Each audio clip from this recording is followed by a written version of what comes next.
तो बेटा हम लोग अटेम्प्ट कर रहे हैं फेब मार्च 2025। देखिएगा ज़रा।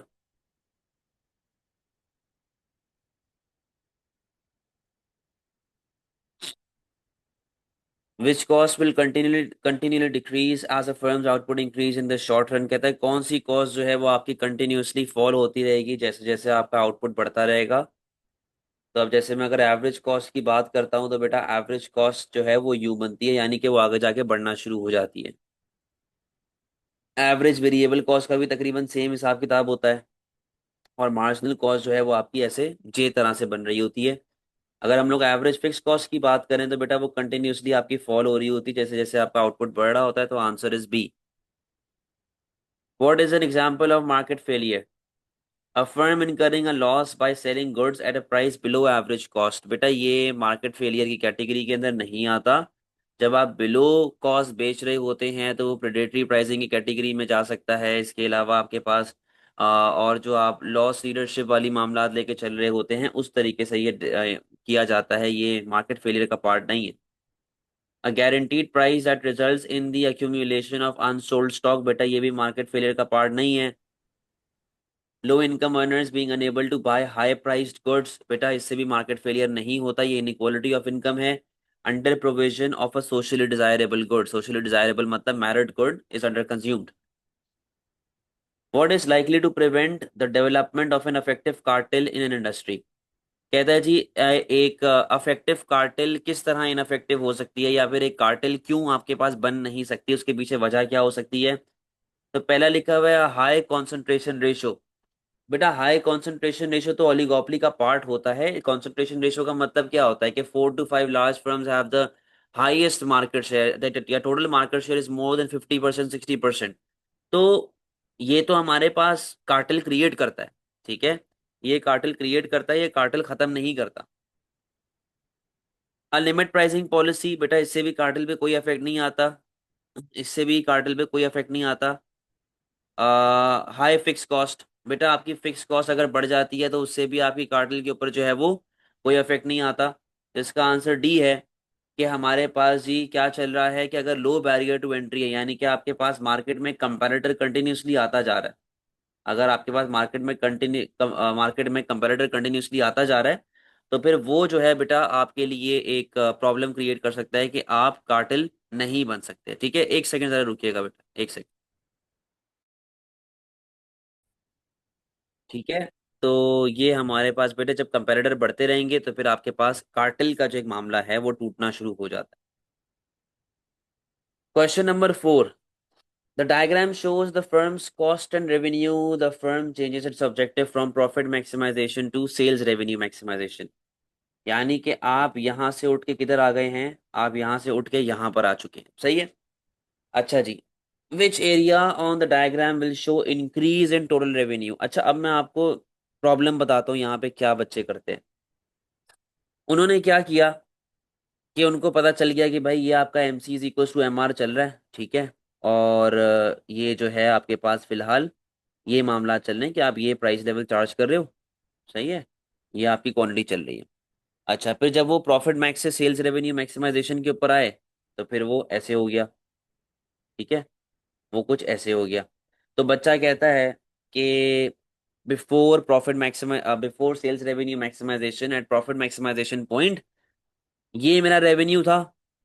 आफ्टर प्रॉफिट मैक्सिमाइजेशन पॉइंट जो है ये वाला मेरा रेवेन्यू हो गया। तो बच्चा सी पे टिक करके आगे बढ़ जाता है, which is a wrong approach.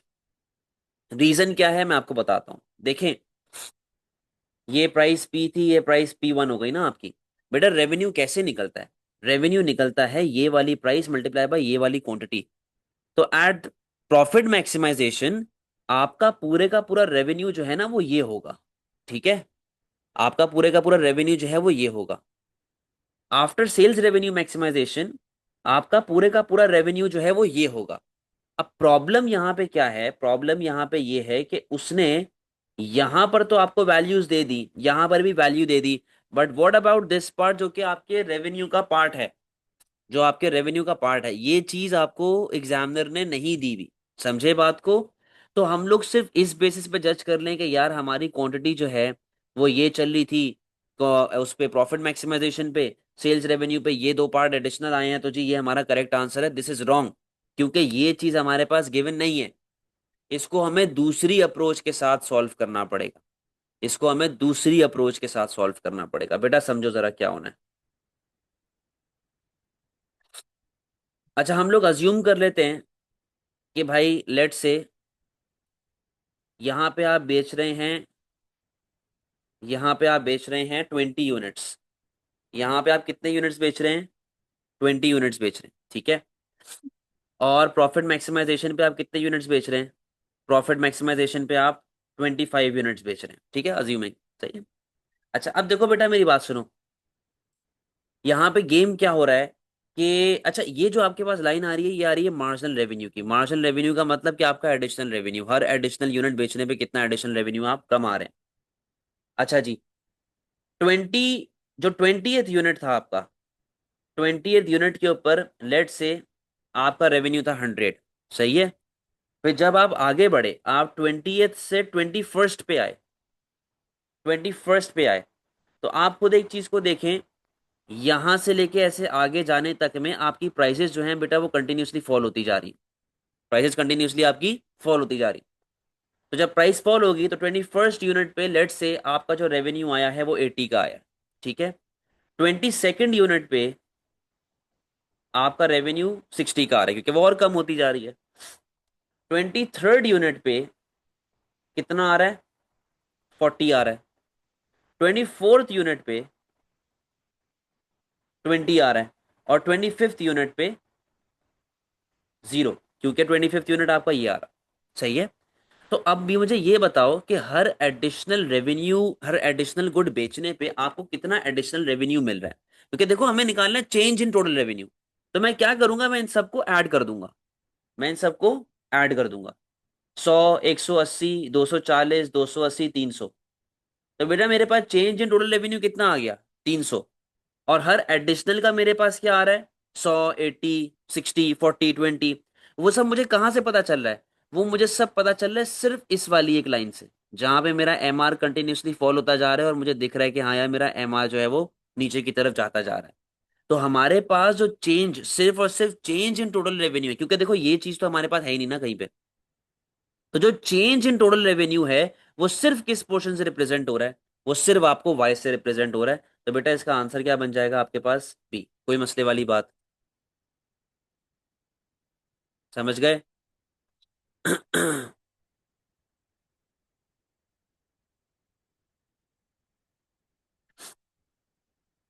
Fifth पे आइएगा। कहता है कि which statement about the downward sloping demand curve of N inferior good is correct. Inferior good के बारे में उसने हमें डाउनवर्ड स्लोपिंग डिमांड कर्व के हिसाब से बताना है। अच्छा जी, 5 का ए कहता है negative income effect and substitution effect move in the opposite direction leading to a steeper demand curve. Negative income substitution effect का मतलब क्या है? ऐसा क्रॉस में चल रहा है, इनकम इफेक्ट इस तरफ जा रहा है, सब्स्टिट्यूशन इफेक्ट इस तरफ जा रहा है।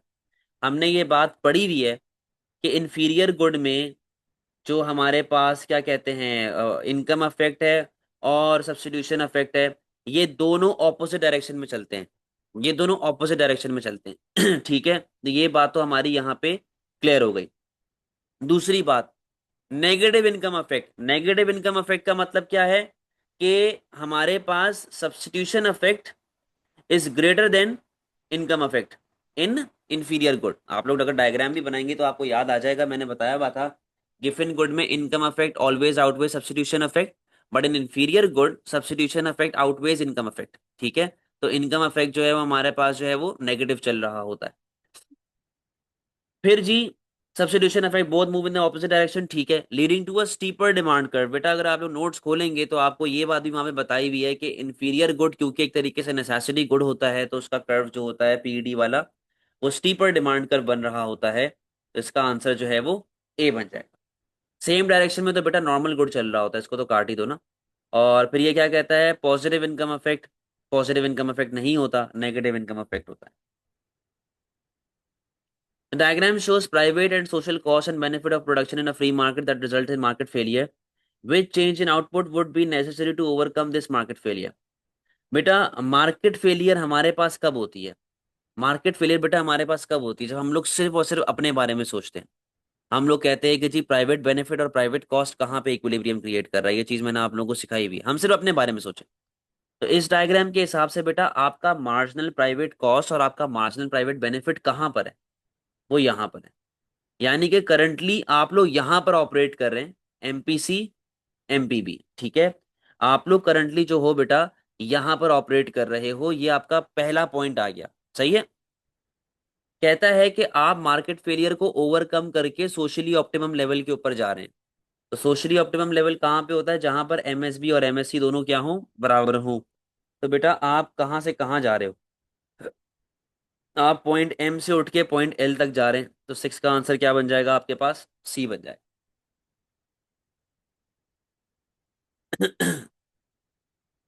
A profit maximizing monopoly makes an abnormal profit and decides to reinvest some of this profit to improve capital stock।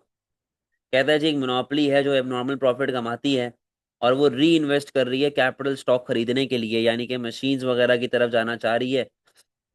What are most likely outcome from this change, बेटा अगर आप मशीन पे खर्चा करोगे तो एक तो प्रोडक्टिव एफिशिएंसी आपको मिलेगी ही मिलेगी। क्यों मिलेगी, क्योंकि बेटा आपको वो इकोनॉमीज ऑफ स्केल की तरफ लेके जा रहा होता है। तो आंसर आपका ए बी या डी है, सही है।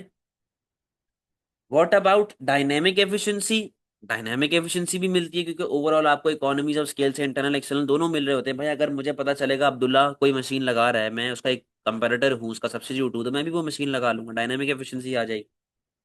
डायनेमिक एफिशिएंसी भी आपकी अचीव होगी। व्हाट अबाउट एलोकेटिव एफिशिएंसी, भाई मशीन से एलोकेटिव नहीं आती अनटिल एंड अनलेस कि वो इको फ्रेंडली मशीन हो या फिर वो बता रहा हो कि इस मशीन से पोल्यूशन कम होगा, बट उसने हमें इस बारे में कोई इन्फॉर्मेशन नहीं दी हुई। तो एलोकेटिव एफिशिएंसी सिर्फ मशीन चेंज करने से नहीं आती, वो आपके पूरे के पूरे प्रैक्टिसेस चेंज करने की वजह से आती है। तो एलोकेटिव एफिशिएंसी जो है वो आपके पास अनचेंज रहेगी, answer is B. What is not an example of government failure, decreased maximum price causing producers to leave the market.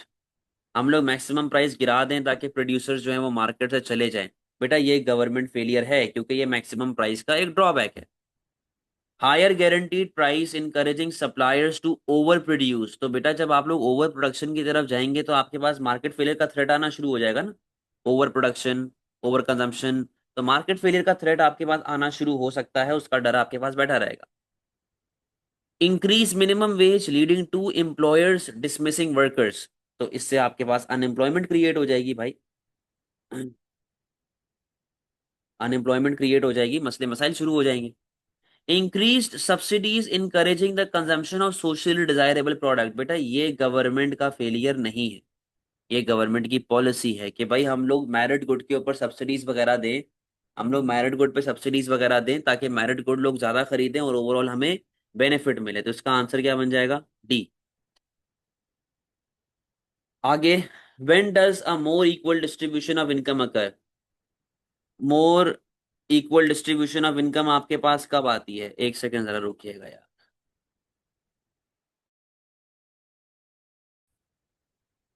अच्छा ninth, when does more equal distribution of income occur, भाई आपके पास ज्यादा इक्वल डिस्ट्रीब्यूशन ऑफ इनकम कब आती है। पहला option कहता है when a countries income tax system is made progressive. देखो लॉजिकल सी बात है, अगर आप प्रोग्रेसिव टैक्सेस की तरफ जाएंगे इसका मतलब है कि आप अमीर लोगों से ज्यादा टैक्स कलेक्ट करेंगे, ठीक है। Tax collected from from rich, ठीक है। जब आप अमीर लोगों से ज्यादा टैक्स कलेक्ट करेंगे तो वो ज्यादा अमाउंट में कलेक्ट हो पाएगा आपके पास, ठीक है। तो जब ज्यादा अमाउंट में कलेक्ट हो पाएगा तो आप उसको ज्यादा मुल्क में री इन्वेस्ट कर सकते हैं। तो इससे जो है आपके पास इनकम डिस्ट्रीब्यूशन ऑफ इनकम बेहतर हो सकती है। आगे भी पढ़ लेते हैं। When someone is made better off without making someone else worse off, देखिए ये पैरेटो एफिशिएंसी की जो है ना वो कॉन्सेप्ट है, ये पैरेटो एफिशिएंसी है। तो इससे आपकी इनकम डिस्ट्रीब्यूशन नहीं ठीक होती, इससे आपको एफिशिएंसी अचीव होती है, ठीक है एफिशिएंसी मिल जाती है, बट इनकम डिस्ट्रीब्यूशन का इससे कोई लेना देना दूर दूर तक नहीं है। When the best use is made of scarce resource, again इसका भी कोई लेना देना नहीं है। When there is an increase in Gini coefficient, बेटा इंक्रीज होने से प्रॉब्लम आती है, इंक्रीज होने से इक्वालिटी ऑफ इनकम सही नहीं होती। डिक्रीज अगर यहाँ पे लिखा हुआ होता, अगर यहाँ पे डिक्रीज लिखा हुआ होता तब ये करेक्ट आंसर बन जाता। इंक्रीज का मतलब है कि डिस्ट्रीब्यूशन ऑफ इनकम और खराब हो गई है आप। What is not a reason for imposing a tax on producers based on the amount of pollution caused in the production process. कहता है ऐसे क्या वजह है कि हम लोग पोल्यूशन करने वाली फर्म्स के ऊपर टैक्सेस नहीं लगा सकते, हम लोग पोल्यूशन करने वाली फर्म्स को जो है वो फाइन्स नहीं लगा सकते। रीजन वो पूछ रहे हैं कि ऐसा क्या है। Firms have a financial incentive to reduce pollution. देखो अगर तो फर्म्स को फाइनेंशियल इंसेंटिव मिलेगा पोल्यूशन कम करने के लिए, तो उससे तो आप टैक्सेस खुल के लगा सकते हैं ना। फर्म्स को बोला जी आप पोल्यूशन कम करें, हम आपको 10% टैक्स माफ कर देंगे, 20% टैक्स माफ कर देंगे। तो इसमें तो आप खुल के लगा सकते हो ताकि फर्म्स जो हैं वो एलोकेटिवली एफिशिएंट हो जाएं। वो आपसे पूछ रहे हैं कि ऐसा क्या वजह है कि जिससे हम लोग ये चीज नहीं कर सकते, हम लोग टैक्स नहीं लगा सकते। ठीक है, तो ये तो आपके पास है कि भाई आप आराम से टैक्स लगा सकते हो। It is relatively hard to administer and monitor this tax scheme. जो मैं आप लोगों को बार बार एक ड्रॉबैक बताता रहा हूं डीमेरिट में, कि वो ड्रॉबैक क्या था, डिफिकल्ट टू मेजर। भाई अगर मैं सिगरेट पी रहा हूँ, ठीक है, अगर मैं सिगरेट पी रहा हूँ और उसकी वजह से पैसिव स्मोकिंग हो रही है, तो क्या मैं पैसिव स्मोकिंग को मेजर कर सकता हूँ कि मेरी वजह से इतना धुआं निकला, मेरी वजह से ये मसला हुआ वो मसला हुआ? मैं इस चीज को मेजर नहीं कर सकता। ठीक है, तो उसकी वजह से ज्यादा टैक्स लग गया तो इन्फ्लेशन है, कम टैक्स लगा तो वो इनफेक्टिव रहेगा। तो ये हमारे पास एक रीजन जो है वो होगा कि भाई हम लोग यहाँ पे टैक्सेस क्यों इम्प्लीमेंट नहीं कर सकते। ठीक है, तो ये हमारे पास एक रीजन हो सकता है। सम फर्म्स सम फर्म्स जो है वो,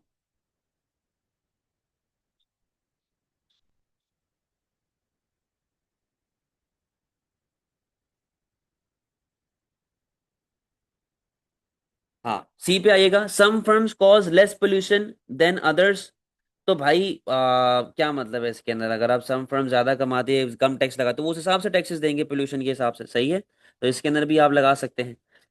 taxes on pollution reduce negative externality, बिल्कुल करती हैं, तो ये भी आपके पास करेक्ट चीज है। तो आंसर क्या बन जाएगा 10 का B. A government introduced a tax on soft drinks containing sugar. It was forecast that the tax would raise 520 million per year for the government. However, the tax received was 240 million only. What is the most likely reason why the tax collected was lower than forecast? अच्छा, अब एक चीज को जरा समझें कि यहाँ पे हम लोग टैक्स एवेजन तो कर नहीं सकते क्योंकि आप एक फिनिश गुड पे टैक्स लगा रहे हैं। तो आप यहाँ पे टैक्स अवॉइडेंस, टैक्स एवेजन वगैरह आप नहीं कर सकते। आपको अगर कोई चीज खरीदनी है तो आपको टैक्स देना ही पड़े, सही है। तो कहता है कि हमने जब सॉफ्ट ड्रिंक के ऊपर लगाया ना टैक्सेस, तो हमने ये एस्टिमेट किया कि हम कितना पैसा कमा लेंगे, हम 520 मिलियन कमा लेंगे साल का। लेकिन जो हमें टैक्स मिला है वो कितना मिला है, 240 मिलियन। इसका मतलब है कि सॉफ्ट ड्रिंक की सेल कम हुई होगी, या फिर लोगों को जो है नॉलेज आ गई होगी, लोग खरीद नहीं रहे होंगे वगैरह वगैरह, कोई भी रीजन हो सकता है। तो आप देखेंगे भाई जी, कहता है कि क्या सबसे पॉसिबल रीजन हो सकता है इसका। ए कहता है a specific tax instead of an ad valorem tax was introduce. देखो एड वैलोरम टैक्स क्या बोलता है, जैसे जैसे गुड की प्राइस बढ़ती रहेगी ना, वैसे वैसे टैक्स का रेट भी बढ़ता रहेगा। ठीक है, यहाँ पर उसने क्या लगाया हुआ है, यहाँ पर उसने लगाया हुआ है स्पेसिफिक टैक्स। ठीक है, यहाँ पे उसने क्या लगाया हुआ है, कोल्ड ड्रिंक पे टैक्स लगाया है, सॉफ्ट ड्रिंक पे टैक्स लगाया हुआ है कि भाई हर पेप्सी के ऊपर आपने इतना टैक्स पे करना है। तो उसके अंदर आपके पास एड वैलोरम टैक्स का कॉन्सेप्ट नहीं आ रहा बेटा, ये इनडायरेक्ट टैक्स का कॉन्सेप्ट आपके पास इस क्वेश्चन में बोला हुआ है। इनडायरेक्ट टैक्स या वैट का कॉन्सेप्ट यहाँ पे बोला हुआ है, सही है। Fewer drinks than originally forecast contained sugar. अब देखो उसने क्या बोला कि हम लोग सिर्फ उन सॉफ्ट ड्रिंक पे टैक्सेस लगा रहे हैं जिनमें क्या हो, शुगर। ठीक है, हम लोग उन पे लगा रहे हैं जिनमें क्या हो, शुगर। तो देर इज अ चांस कि बहुत कम सॉफ्ट ड्रिंक्स में शुगर हो। हम लोग तो अपने हिसाब से हिसाब किताब लगा के बैठ गए जी 520 मिलियन हमें मिलेगा। लेकिन हो सकता है कि जो आपके पास मार्केट में सॉफ्ट ड्रिंक्स हैं, बहुत कम सॉफ्ट ड्रिंक ब्रांड ऐसे हों जो कि शुगर अपने सॉफ्ट ड्रिंक में ऐड कर रहे हो। ठीक है, तो जिसकी वजह से हमारे पास रेवेन्यू बजटेड फोरकास्टेड के मुकाबले में कम मिल रहा है। तो ये एक पॉसिबल आंसर आपका हो सकता है। Most retailers did not increase the price of soft drink. बड़ी फजूल सी बात कर रहा है। अगर आपके ऊपर गवर्नमेंट ने टैक्स लगा दिया प्रोड्यूसर के ऊपर, तो क्या प्रोड्यूसर अपनी जेब से टैक्स पे करेगा क्या? भाई वो तो टैक्स, वो तो प्राइस बढ़ाएगा ना लाजमी, उसकी तो लाजमी प्राइस बढ़ जाएगी। The demand for soft drink was price in elastic. जरूरी नहीं है कि डिमांड फॉर सॉफ्ट ड्रिंक हमेशा प्राइस इन इलास्टिक ही हो, और अगर तो इन इलास्टिक होती तो ज्यादा टैक्स रेवेन्यू मिलता। यहां पर फोरकास्टेड के मुकाबले में कम टैक्स रेवेन्यू मिल रहा है। तो आंसर क्या बन जाएगा इसका, B. A government's aim to reduce real wage rate which policy should be use to achieve the same. कहता है कि जी हमें रियल वेज रेट को कम करना है। तो रियल वेज रेट क्या होती है? एडजस्टेड विद इन्फ्लेशन, सही है। हमें उसको कम करना है। Which policy should be use to achieve the same, तो ऑप्शंस को देखिएगा। Award public sector workers pay increases below the rate of inflation, क्योंकि देखो रियल का मतलब क्या होता है? Adjusted with inflation, adjusted with inflation. तो अगर मैं इसका सिंपल सा फॉर्मूला यहाँ पे लिखूं तो real wage is equals to nominal wage minus inflation, ठीक है। अब वो पहले ऑप्शन में क्या कह रहा है? कह रहा है कि अगर आपके मुल्क में इन्फ्लेशन 10% से आ रही है तो आप नॉमिनल वेज सिर्फ और सिर्फ 5% से बढ़ाएं, तो आपकी रियल वेज क्या हो जाएगी? 5% से गिर जाएगी, और हमने यही तो करना है, हमने रियल वेज को गिराना है। तो ये आपका पॉसिबल आंसर हो सकता है, बी पे आइएगा। Encourage private sector pay awards to be in line with company profit. कहता है जी कंपनी प्रॉफिट के हिसाब से आप अपने वर्कर्स को पे करें, तो बेटा उसके अंदर प्राइसेस की तो कोई बात ही नहीं हो रही ना, उसके अंदर इन्फ्लेशन की तो कोई बात ही नहीं हो रही।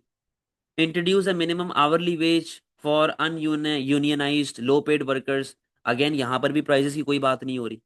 Remove any restriction on trade unions to bargain for wages, यहाँ पर भी कोई बात नहीं हो रही प्राइसेस की। तो रियल का मतलब क्या है? कि नॉमिनल माइनस इन्फ्लेशन। और अगर आपको रियल वेज रेट गिराना है, your nominal wage should be less than your inflation rate. तो इसका आंसर क्या बन जाएगा? How is marginal revenue product calculated? M R P, M R P, M R P कैसे कैलकुलेट होता है बेटा? M R multiply by M P. 13 का आंसर बेटा आपके पास क्या बन जाएगा?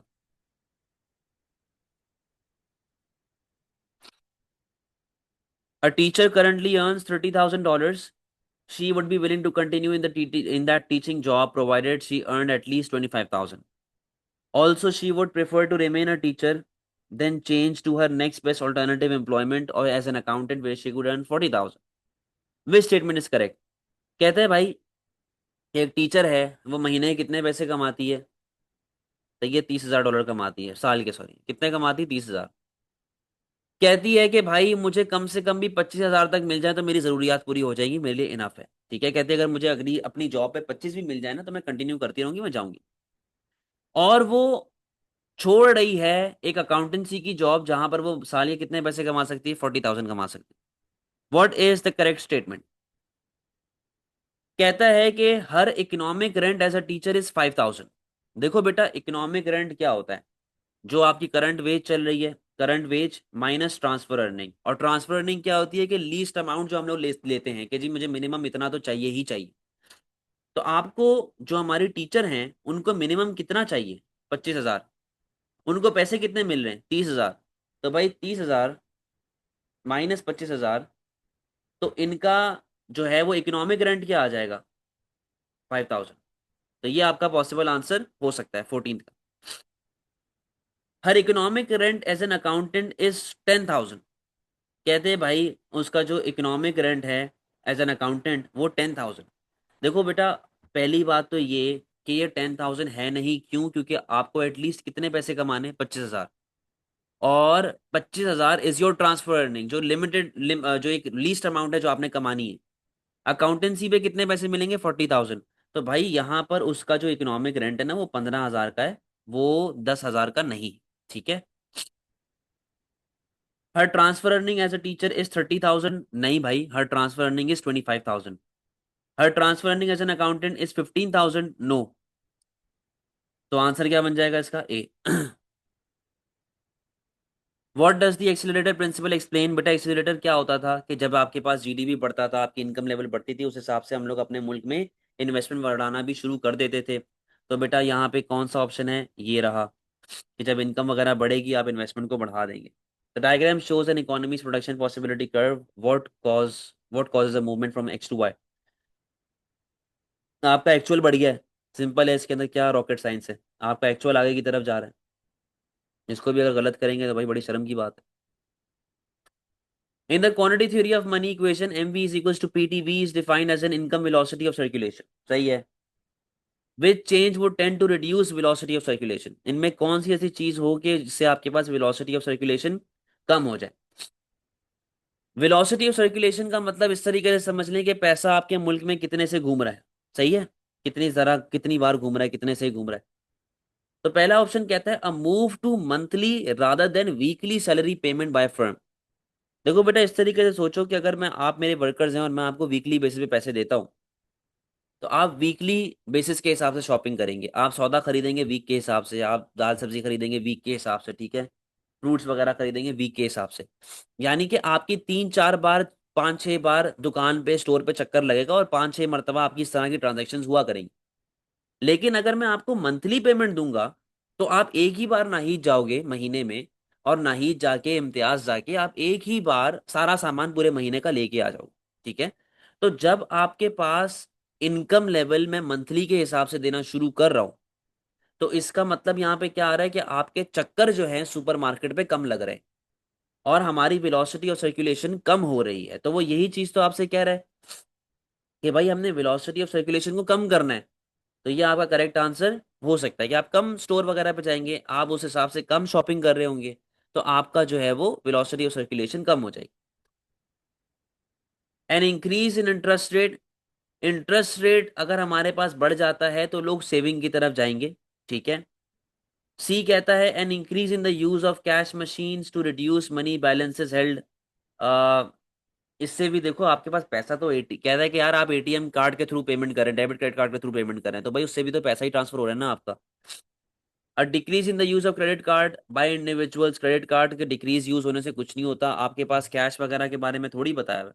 समझ रहे हैं बात को? तो इसका आंसर क्या बन जाएगा बेटा? ए बन जाएगा। हेलो।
अच्छा सॉरी यार, मैं ज़रा कुछ मसलों में फंसा हुआ हूँ, तो बस खैर एक क्वेश्चन आया हुआ है कि सर बी भी हो सकता है, आप स्पेंडिंग वगैरह कम कर रहे हैं, अगर इंटरेस्ट रेट बढ़ेगा तो आपकी स्पेंडिंग कम हो जाएगी। देखो बेटा, जो हम लोग वेलोसिटी ऑफ सर्कुलेशन की यहाँ पे बात करें ना, हम लोग बात करें ट्रांजैक्शन पर्पस की, ठीक है। और आपको ये बात मैंने सिखाई भी है कि ट्रांजैक्शन का जो पैसा होता है वो इंटरेस्ट इन इलास्टिक होता है, कि उसको इंटरेस्ट से कोई फर्क नहीं पड़ता, ठीक है। उसको इंटरेस्ट से कोई फर्क नहीं पड़ता, हम लोग स्पेंडिंग कर रहे हैं तो हमें वो चीज चाहिए ही चाहिए। जो इंटरेस्ट से अफेक्ट हो रहा होता है ना, वो स्पेकुलेशन वाला पैसा होता है, और वो किस कौन सा पैसा होता है? प्रिकॉशन वाला पैसा होता है। और प्रिकॉशन और स्पेकुलेशन तो ऑलरेडी ही आपके मुल्क में वेलोसिटी का पार्ट है ही नहीं, वो तो आपके पास पड़े हुए ना। तो वेलोसिटी ऑफ सर्कुलेशन में सिर्फ और सिर्फ ट्रांजैक्शन वाला पैसा आ रहा होता है। समझ गई आयशा आपको बात?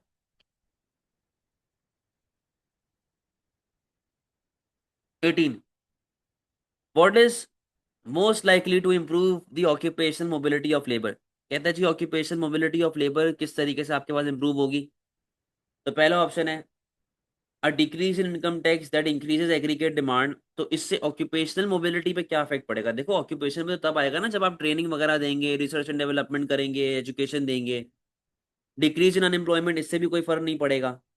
इंक्रीज इन रीट्रेनिंग स्कीम, आप वर्कर्स को रीट्रेन करें, वर्कर्स को सिखाएं, तो फिर उससे आपके पास इफेक्ट आएगा। More advertising of employment vacancies in the economy, advertising वगैरह, देखो उसने पूछा हुआ ऑक्यूपेशनल मोबिलिटी, आपको स्किल्स वगैरह देनी है, नॉलेज देनी है वर्कर्स को। अच्छा जी। क्या कहता है? The diagram shows a closed economy with no government. It is in initial equilibrium when the national income is 1000 million. सही है। If the full employment national income occurs at 800 million, what is the value of inflationary gap. देखो वो आपसे क्या कह रहा है, कह रहा है कि भाई मुझे ये बता दो कि अगर हमारे पास जो फुल एम्प्लॉयमेंट है वो 1000 पे है, ठीक है, हमारे पास यहाँ पे क्या लिखा हुआ है कि जो इक्विलिब्रियम है, सॉरी इनिशियल इक्विलिब्रियम कहाँ पे है आपका 1000 पे, और उसने यहाँ पे लिखा हुआ है कि फुल एम्प्लॉयमेंट कहाँ पे आ रही है 800 पे, सही है। तो what is the value of inflationary gap, तो आपने मल्टीप्लायर निकाल के ये देखना है कि आपको मुल्क में कितने से स्पेंडिंग करनी पड़ रही होगी। तो देखो यहाँ पे क्या लिखा हुआ है 0.8 वाई, ये देखो ये कंजम्पशन का फॉर्मूला है, कंजम्पशन का फॉर्मूला है, क्या फॉर्मूला है, सी बार प्लस सी वाई। तो ये सी वाई क्या रिप्रेजेंट कर रहा है कि आप अपनी इनकम का 80% स्पेंड कर रहे हैं और 20% सेव कर रहे हैं, ठीक है। तो फॉर्मूला क्या है, 1/1 माइनस एमपीसी। तो 1/1 माइनस 0.8, बेटा क्या हो गया ये 1/0.2। रेट ऑफ मल्टीप्लायर कितना आ गया आपके पास, 5। रेट ऑफ मल्टीप्लायर कितना आ गया आपके पास, 5। बेटा 1000 और 800 में डिफरेंस कितने का है, 200 मिलियन का, ठीक है, 200 मिलियन का। 200 मिलियन डिवाइड बाय 5, तो बेटा आपके पास कितने की इन्वेस्टमेंट आ गई, कितने का इन्फ्लेशनरी गैप आ गया आपके पास, कितने का इन्फ्लेशनरी गैप आ रहा है आप देखें, 40 मिलियन का इन्फ्लेशनरी गैप आपके पास आ रहा है। फिर वो मल्टीप्लायर जब लगेगा तो वो कितना मिलियन हो जाएगा, वापस से 200 मिलियन हो जाएगा, समझे। तो इस तरीके से आपको ये ऑप्शन बेटा मिल रहा होगा। If prices increase in country X but stay the same in country Y, what will be the most likely impact on the internal and external value of money? कर देता हूँ एक सेकंड रुकिए। कहता है कि भाई अगर आपके पास कंट्री एक्स में प्राइसेस बढ़ रही हैं और वाई में आपकी प्राइसेस सेम है, तो इंटरनल वैल्यू और एक्सटर्नल वैल्यू के ऊपर क्या इफेक्ट पड़ेगा कंट्री एक्स में। बेटा इंटरनल वैल्यू का मतलब है जैसे पाकिस्तान के अंदर रुपए की क्या वैल्यू है, एक्सटर्नल वैल्यू का मतलब है कि इंटरनेशनल मार्केट में एक्सचेंज रेट के हिसाब से पाकिस्तानी रुपए की क्या वैल्यू है, ठीक है। अगर पाकिस्तान में इन्फ्लेशन आ रहा है और इंडिया में इन्फ्लेशन सेम है, अगर पाकिस्तान में इन्फ्लेशन आ रहा है और इंडिया में सेम अपना इन्फ्लेशन लेवल चल रहा है, तो पाकिस्तानी रुपये की इंटरनल और एक्सटर्नल वैल्यू के ऊपर क्या इफेक्ट पड़ेगा। बेटा पाकिस्तान में जब इन्फ्लेशन आएगा तो पाकिस्तान की इंटरनल वैल्यू तो फॉल होगी क्योंकि वैल्यू ऑफ रुपी जो है वो गिरेगी, सीधी सी बात है, ठीक है। और हमारा एक्सचेंज रेट भी तो गिरेगा, हमारी वैल्यू ऑफ करेंसी भी तो गिरेगी। तो आंसर क्या बन जाएगा इसका, ए। अच्छा इसके अंदर वापस से भाई क्वेश्चन आया हुआ था तो मैं समझा देता हूँ यार, देखिएगा। देखें वो क्या कह रहा है, क्या कह रहा है वो, कह रहा है कि आपका नेशनल इनकम जो आपका इक्विलिब्रियम चल रहा है ना, आपका जो इक्विलिब्रियम है वो 1000 मिलियन है और आपका पोटेंशियल 800 मिलियन है, यानी कि आपके पास क्या आ रहा है, इन्फ्लेशनरी गैप। इन्फ्लेशन आ रही है ना, इन्फ्लेशनरी गैप आपका चल रहा है कि your actual is more then your potential, ठीक है। कितने से इन्फ्लेशनरी गैप है, आपकी औकात 800 की है और आप कितना बना रहे हैं, 1000। तो इन्फ्लेशनरी गैप कितने से आ रहा है आपके पास, सॉरी 200, 200, 200 का इन्फ्लेशन ही गैप आ रहा है, सही है। अब वो आपसे ये पूछ रहा है कि भाई कितने से आपके पास इन्वेस्टमेंट हुई होगी, कितने से इन्वेस्टमेंट हुई होगी कि आप 200 मिलियन से आगे निकल गए हैं। तो बेटा मैं क्या करूंगा, सिंपल मल्टीप्लायर का फॉर्मूला लगाऊंगा, 1/1 माइनस एमपीसी, सही है। एमपीसी कितना है आपका 0.8, तो 1/1 माइनस 0.8 इज इक्वल्स टू 1/0.2। कितना आ गया, 5 टाइम्स का मल्टीप्लायर रेट आ गया, ठीक है।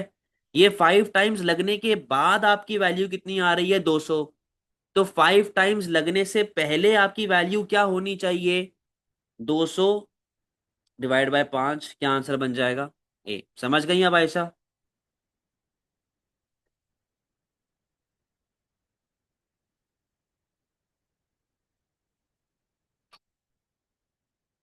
विच पॉलिसी में increase economic growth without causing inflation. ये तो सप्लाई साइड वाली ही होती है जहां पर आपके पास सप्लाई बढ़ जाती है विदाउट इंक्रीजिंग इन्फ्लेशन, बड़ा सिंपल सा ऑप्शन था। इंक्रीज गवर्नमेंट स्पेंडिंग, एडी बढ़ेगा, प्राइस लेवल बढ़ना शुरू हो जाएगी। लोअरिंग डायरेक्ट टैक्स, एडी बढ़ेगा, प्राइस बढ़ना शुरू हो जाएगी। लोअरिंग इंटरेस्ट रेट, एडी बढ़ेगा, प्राइस बढ़ना शुरू हो जाएगी। The current account of the balance of payment moves into deficit, what is the possible reason for this. बेटा करंट अकाउंट में चार चीजें आती हैं, trade in good, trade in service, net income, net transfer.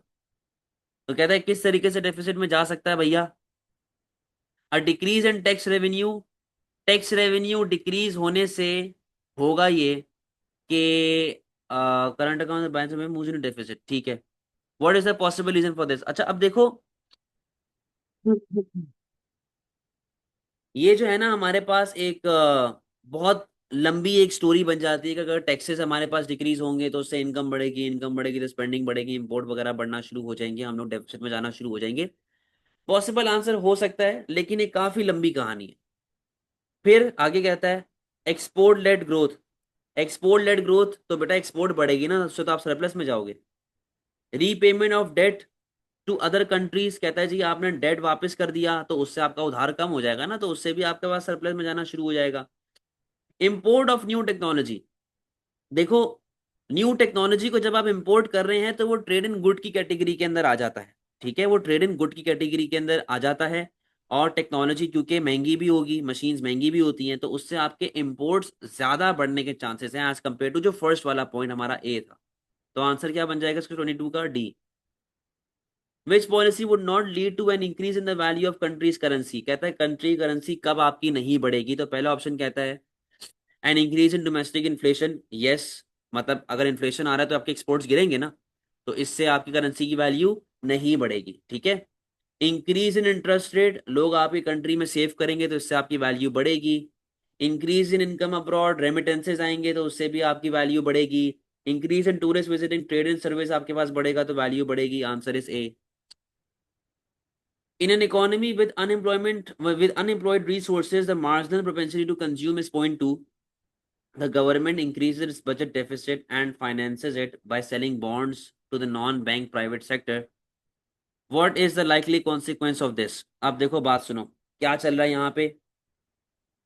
कहता है एमपीसी जो है वो 0.2 है, गवर्नमेंट ने बजट डेफिसिट बढ़ा दिया, और उसको फाइनेंस कहाँ से किया है? बॉन्ड्स को सेल करके, यानी कि प्राइवेट बैंक्स को बॉन्ड बेचा और उनसे पैसा ले लिया, कैश दे लिया। ठीक है। तो कहता है जी इससे क्या होगा। पहला ऑप्शन कहता है the currency will depreciate, increasing exports and reducing the trade account.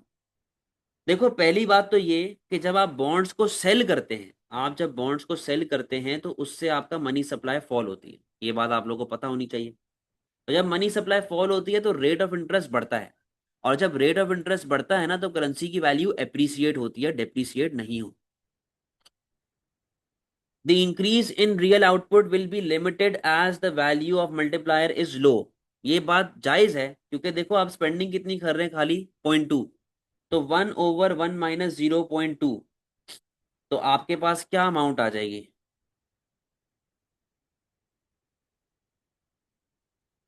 1.25 का मल्टीप्लायर रेट आ रहा है, 1.25 का मल्टीप्लायर रेट आ रहा है, जो कि कुछ भी नहीं है। ठीक है, जो कि कुछ भी आपके पास नहीं है। अच्छा, अब कहता है कि the increase in real output will be limited as the value of multiplier is low. तो ये आपका पॉसिबल आंसर हो सकता है, क्योंकि वैल्यू ऑफ मल्टीप्लायर काफी लो है। अब गवर्नमेंट स्पेंडिंग कर भी दे, डेफिसिट कर भी दे, या बॉन्ड्स वगैरह को सेल भी कर दे, उससे भी कोई फर्क एज सच नहीं पड़ेगा। तो ये पॉसिबल आंसर आपका हो सकता है। आगे देखें 24, the money supply will fall leading to reduction in aggregate demand. देखो यहां तक बात करेक्ट है, यहां तक बात करेक्ट है, लेकिन यहां पर बात थोड़ी सी इनकरेक्ट भी है। कैसे इनकरेक्ट है? मैंने मनी सप्लाई तो चलो कम कर दिया, लेकिन मैं री इन्वेस्टमेंट भी तो कर रहा हूं, मैं री इन्वेस्टमेंट भी तो कर रहा हूं ना, मैं मुल्क के अंदर लगा रहा हूं ना। तो एक साइड पे आप देखें, एक साइड पे देखें, मेरी बात सुने, एक साइड पे मनी सप्लाई फॉल होने से आपका एग्रीगेट डिमांड तो कम होगा, बट दूसरी साइड पे एक्सपेंशनरी फिस्कल पॉलिसी भी तो लग रही है, एक्सपेंशनरी फिस्कल पॉलिसी भी तो लग रही है दूसरी साइड पे, तो उससे एग्रीगेट डिमांड क्या हो जाएगा? बढ़ जाएगा। तो ये करेक्ट आंसर नहीं है। There will be a decrease in the rate of interest, decrease तो हो ही नहीं रहा भाई, इंक्रीज हो रहा है, तो आंसर क्या बन जाएगा इसका? बी। आगे आओ। विच कंपोनेंट्स, डेफिनेशन पूछी हुई है करंट अकाउंट की और फाइनेंशियल अकाउंट की। तो बेटा करंट अकाउंट के अंदर हमारे पास क्या होता है? रिजर्व्स वगैरह नहीं होते करंट अकाउंट में, प्राइमरी इनकम और ट्रेड इन गुड आता है। ठीक है, trade in good, trade in service आता है, trade in service secondary income हमारे पास आता है। ठीक है। अच्छा फाइनेंशियल अकाउंट में क्या चीज़ आ जाएगी? ये नहीं आता फाइनेंशियल अकाउंट में, ये भी नहीं आता, एफडीआई भी नहीं आता, ये आता है। तो आंसर क्या बन जाएगा? फाइनल पोर्टफोलियो इन्वेस्टमेंट वगैरह, ये सब नोट्स में लिखा हुआ है। The graph plots the Gini coefficient and GDP per head for three countries X Y and Z. What can be concluded from the graph? X Y और जी के आपके पास बेटा जीनी कोफिशिएंट है, और अगर आप खुद देखें आपका जीनी कोफिशिएंट आपका जीनी कोफिशिएंट बढ़ने के बाद ऐसा कम हो रहा है, यानी कि इनइक्वालिटी ऑफ इनकम पहले आपके पास बढ़ रही है और फिर इनइक्वालिटी ऑफ इनकम आपके पास कम हो रही है। Average income are higher in country X than in country Z. अच्छा, ये आपके पास तीन कंट्रीज हैं, सॉरी ये हाई लो नहीं हो रही, तीन कंट्रीज हैं। ये कंट्री एक्स का है, ये कंट्री वाई का, ये कंट्री जेड का है। तो एक्स पे कितना जीनी कोफिशिएंट आ रहा है? तकरीबन भी 0.6 के करीब आ रहा है। यहाँ पे तकरीबन भी, इसको मैं यार लिख लेता हूँ ऐसे ना जरा। एक ये आ गया, एक आपके पास ये आ गया, और एक आपके पास ये आ गया। तो मैं एक अपनी तरफ से कुछ वैल्यूज दे रहा हूँ। ये आप समझ रहे हैं 0.51 होगी, ये 0.68 के करीब हो सकती है, और ये वाली जो है वो 0.3 ले लो, चलो इसको। क्या कहता है कि average incomes are higher in country X than in country Z. देखो, इनकम हाई है कि लो है, ये बात अव्वल तो हम लोग जीनी कोफिशिएंट से निकाल नहीं सकते। दूसरी बात, जीनी कोफिशिएंट आपको बताता है इनकम इनइक्वालिटी, वो इनकम नहीं बताता कौन बंदा कितने पैसे कमा रहा है। Country x is the least developed country. Country x least developed क्यों है? पहली बात तो, एक तो उसका जीनी कोफिशिएंट काफी ज्यादा है, सही है। दूसरी बात कि उसका जीडीपी पर कैपिटा काफी लो है, सबसे कम जीडीपी पर कैपिटा किसका है? एक्स का। तो ये पॉसिबल आंसर आपका हो सकता है। Income is equally distributed in Y, तो भाई अगर इक्वली होती तो वो जीरो पे होता ना, वो 0.68 या 0.65 पे क्यों बैठा हुआ है? The distribution of income in country Y is more even than in country x.